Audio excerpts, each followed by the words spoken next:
Hello and welcome to my review of the Samsung's new remote controller for the Smart TV 7 series. This is the 55-inch. Alright. So here is the controller. Pretty simple, pretty cheap and pretty awful. Sorry about that. I'll start by taking a look at the buttons. Alright, so let's take a closer look. If I can get this in focus. Alright, I did it this time. You got a 3D button, which is new to the Samsung's controller.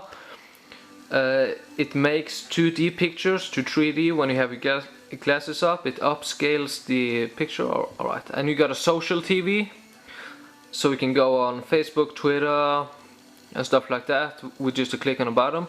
And an e-manual and a search button.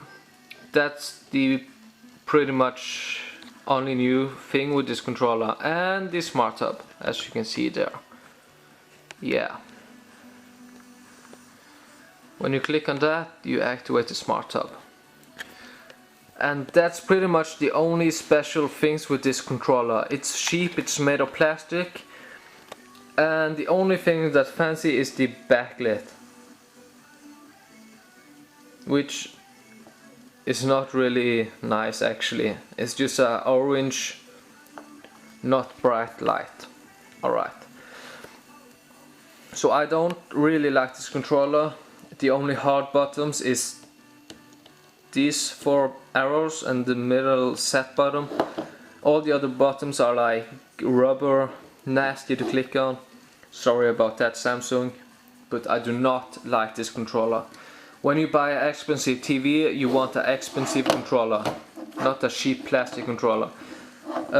As you can see on the design, the only thing that's a little bit fancy is the upward hump here, which Samsung uses pretty much on their smartphones as well as on this controller. That's the only thing that makes the design a little bit better.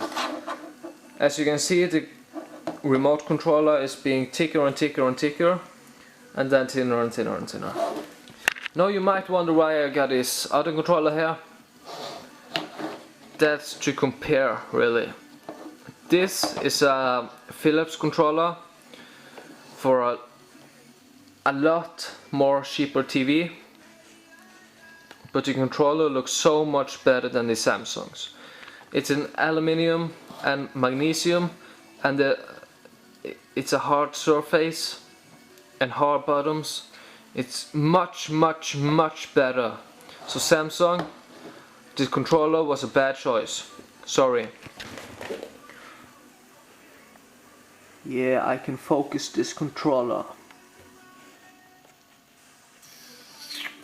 Yeah. So that was all for today's episode of the Samsung Smart TV review features, and this time it was the controller, which I don't like. Sorry, I think it sucks. So let's see how long range I can get this. Well, I'm just gonna move myself a little bit here. If I stand here, it won't work. I'm turning up the volume, but no. I gotta say it like straight on the TV, then I might get this to work. Sorry Samsung, bad controller. I don't like it.